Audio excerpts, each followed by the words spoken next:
미국 AP통신에 보도된 자료인데요. 캘리포니아가 2035년도부터 우리는 가솔린차 판매 안 하겠다, 이거 금지하겠다라고 주장해 왔습니다.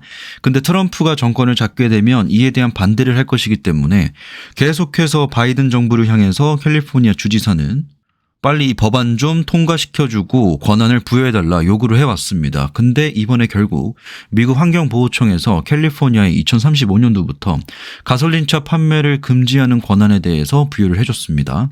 즉 현재 연방 규정 자체가 배출 기준을 강화하자는 거예요. 근데 캘리포니아는 여기서 조금 더 나아가서 판매 금지 조항까지 가고 있습니다.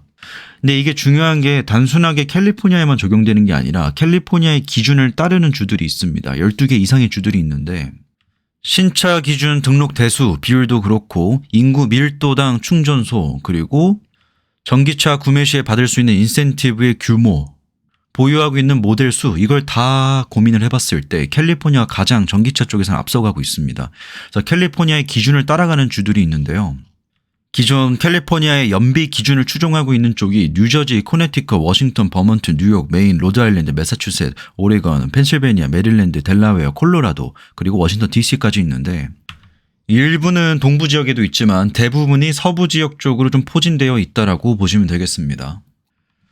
보시다시피 10만 명당 몇 명이 전기차를 등록하고 있는가를 보면 캘리포니아가 압도적으로 많습니다. 10만 명 중 3,026명인데 이건 전체적인 비율로 봤을 때 3%의 사람들이 신차 구매할 때 전기차를 구매한다는 겁니다. 근데 아시다시피 캘리포니아는 민주당 텃밭입니다. 항상 민주당이 이겨왔었던 주였고 그러다 보니까 트럼프의 정책에 대해서 반대 노선을 타는 경우가 많습니다. 캘리포니아의 개빈 뉴섬 주지사는 이렇게도 말했어요. 트럼프가 만약에 뭐 보조금 없앤다? 그러면 우리가 따로 챙겨줄게 라고 얘기할 정도로 굉장히 확고한 입장을 가져갑니다. 근데 여기서도 중요한 게 트럼프가 없애도 줄게, 테슬라 빼고 이렇게 얘기하고 있습니다. 그래서 이전에도 트럼프가 2019년도에 캘리포니아 배출 권한을 철회했습니다. 근데 3년 뒤에 바이든 행정부가 들어오고 나서 환경보호청이 이를 번복해줬고 2022년도에 또 주 권한을 회복을 했어요. 그래서 여기서 중요한 점은 이번에 EPA에서 이거를 통과시켜주고 승인해줬다라고 한들 확정적으로 트럼프 정권 내에 유지할 수 있는 것은 아닙니다. 트럼프가 또 배출 권한을 철회하도록 노력을 할 수는 있어요. 근데 이 개빈 뉴섬이라는 양반이 트럼프 1기 때만 해도 소송을 120번이나 제기를 했습니다. 만약에 이번 트럼프 정권 때 공화당이 성공적으로 국정 운영을 해 나간다면 다음 차기 정권에는 뭐 라마스와미 같은 사람이나 다른 몇 명의 대권 후보자들이 나올 수가 있는데 민주당 쪽에서는 아무래도 개빈 뉴섬이 가장 유력한 후보로 떠오르고 있는 게 이 사람은 색깔이 왔다 갔다 하지 않더라고요. 그냥 확고하게 그냥 반 트럼프고 민주당의 성향과 그 색깔을 아주 적극적으로 반영하는 사람입니다. 일부 반대 여론도 있습니다. 뭐 포드, 혼다, 폭스바겐 같은 주요 자동차 제조업체는 캘리포니아가 만들어 놓은 이 배출 기준에 충족하고 있어요. 근데 그 외에 주요 자동차 업체들은 EPA 면제에 대한 의문을 제기하고 있는 게 너무 급진적이라는 겁니다. 당장 우리가 전기차나 하이브리드 쪽으로 라인을 다 돌릴 수가 없는 상황이기 때문에 그 변화에 대해서 적응하기 어려워하는 기업들이 있다는 겁니다.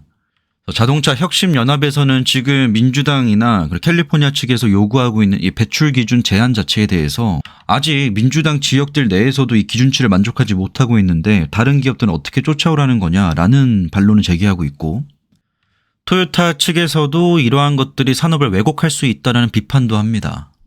근데 캘리포니아 측에서는 어떤 입장이냐면 너네가 이러한 방식을 좋아하지 않는다면 따르지 않아도 된다. 근데 캘리포니아는 이렇게 갈 거니까 따라올 사람 따라오고 우린 갈 길 가겠다라는 이런 권조를 보여주고 있습니다.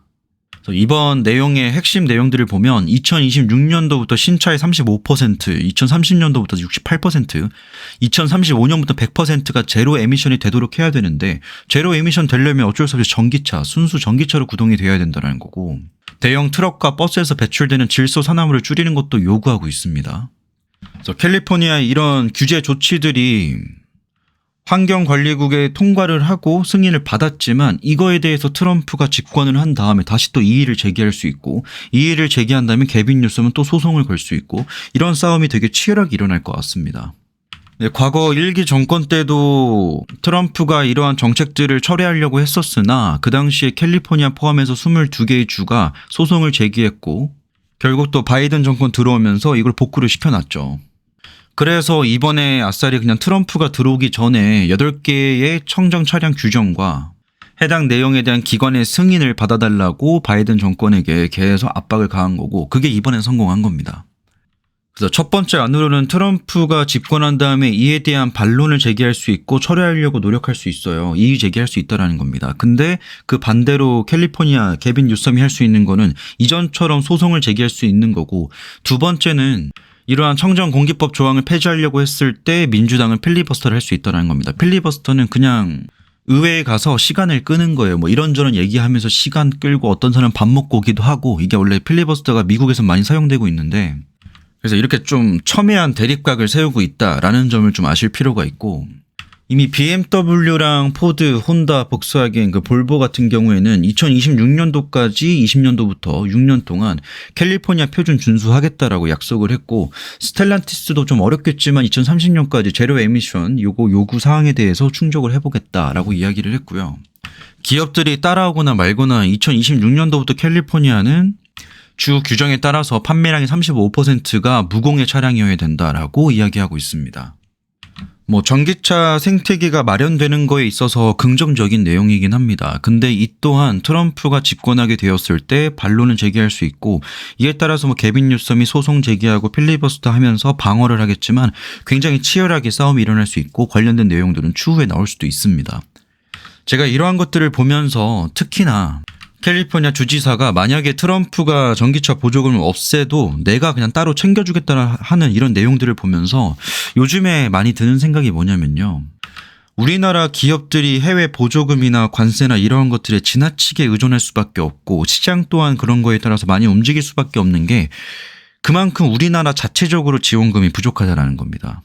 우리나라 기업들이 어디 뭐 땅끄지도 아니고 국내에서 못 받으니까 해외에 나가서 준대 만대 이거 가지고 계속 가스라이팅을 당하는 것 자체가 저는 굉장히 안타깝게 보입니다. 내부적으로도 충분히 지원을 받고 해외에 나가서 받을 수 있으면 좋고, 아님 말고식으로 가야지 경쟁이 될 텐데, 해외 보조금, 해외 특정 국가의 보조금에 의존하면서 사업을 진행할 수밖에 없다라는 거는 그 우리나라 자동차 기업들, 배터리 기업들, 뭐 셀업체들 모두 시작부터 불리한 조건에서 저는 경쟁을 하는 거라고 보고 있습니다. 이건 비단 전기차뿐만 아니라 우리나라의 앞으로에 필요한 조선업이라든지 SMR, MMR, AI 쪽이든 로봇 쪽이든 어떤 분야든 간에요. 정부의 적극적인 지원이 없었을 때 기업은 외부에 나가서 외부 의존 쪽으로 경영 활동을 할 수밖에 없습니다. 그만큼 취약해진다는 거고요. 그래서 올해 내내 괴롭혔었던 게 금투세와 같은 세법 관련된 내용인 건데, 미국 IRA 조항을 봐도 두 가지 측면으로 나뉩니다. 세금을 얼마나 더 징수를 할 것인지에 대한 계획들이 나와 있고, 이 자금을 가지고 어떻게 지출을 해서 자금 지출이 결국 궁극적으로는 새 수입으로 돌아오는 이러한 선순환을 만들 수 있을까에 대한 고민이 시작된 게 IRA였습니다. 우리나라 또한 어떠한 세금을 추가적으로 부과를 하겠다, 세금률을 올리겠다라고 했으면 그걸 더 가져가서 어디에 쓸지를 명확하게 보여준다면 반대하는 여론이 많이 적을 겁니다. 하물며 우리가 아들이 용돈을 달라고 해도 아빠 돈 내놔라고 하면 안 주지 않습니까? 나 이거 해가지고 나중에 이렇게 할 거니까 돈 좀 주세요라고 하면 줍니다. 저는 그래서 우리나라 기업들의 경쟁력을 키우기 위해서 자금 지원을 하기 위해 증세가 필요하다. 그러한 명분이 있고 그러한 목표가 있고 그러한 약속이 있다라 그러면 우리나라 내부에서 발생하는 이런 증세 문제들, 노이즈가 많이 잠잠해질 거라 보고, 그 과정에서 힘을 얻은 기업들이 더 세계 무대에서 활동할 수 있는, 활약할 수 있는 기회가 많이 만들어질 거라 보고 있습니다. 요즘 시장이 좀 어질어질한데요. 다들 잘 살아남으셔서 시장에서 승리하셨으면 좋겠습니다. 오늘 영상 여기까지입니다.